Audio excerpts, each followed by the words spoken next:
वसुदेव जी महाराज के पास में देवर्षि नारद आए और नारद जी ने पूछा, तो नारद जी से पूछा, नारद जी ने वसुदेव जी कहते हैं मनुष्य जीवन प्राप्त करने के बाद मोक्ष का मार्ग क्या है। नारद जी कहते हैं मनुष्य जीवन प्राप्त होने के बाद 3 काम विशेषतः करने चाहिए, तीनों ऋण उतार देने चाहिए। जब तक तीनों ऋण न उतर जाएं तब तक जीव की मुक्ति नहीं हो सकती। तीनों ऋण कौन से बोले? पितृ ऋण, देव ऋण और ऋषि ऋण।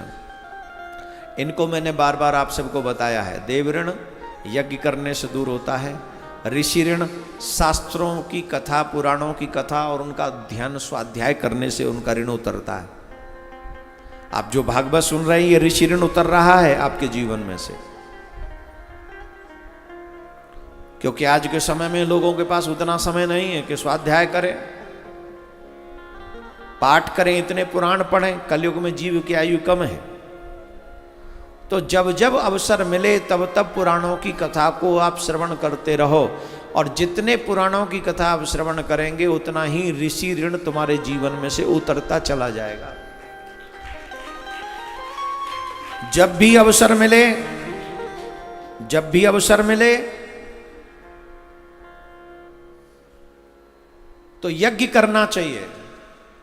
यज्ञ करने से देव ऋण उतरता है। सबसे पहला ऋण है पितृ ऋण। सुयोग्य संतान उत्पन्न हो, सजातीय कन्या से विवाह करे। अब विवाह किया जाता है संतान उत्पत्ति के लिए, जिससे पितरों को जल मिल सके, तर्पण मिल सके।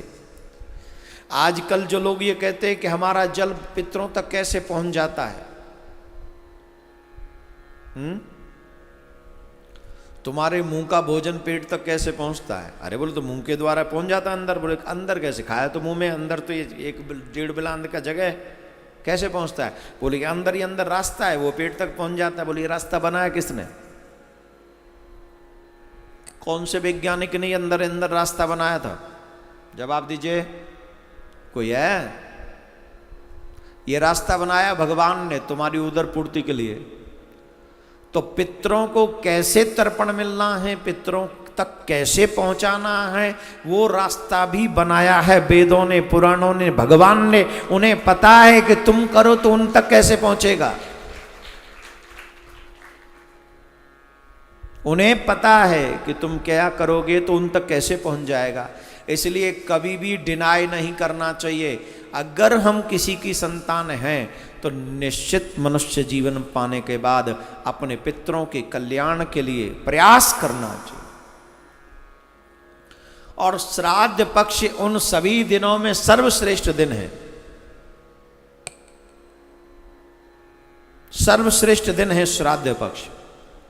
श्राद्ध में अपने पितरों के नाम से जितना भी आप करते हो वो आपसे प्रसन्न होते हैं, इसलिए अवश्य करते रहना चाहिए, जिससे पितृ जब प्रसन्न होते हैं तो अपने बच्चों पर कृपा। मैंने उस दिन बताया था ना,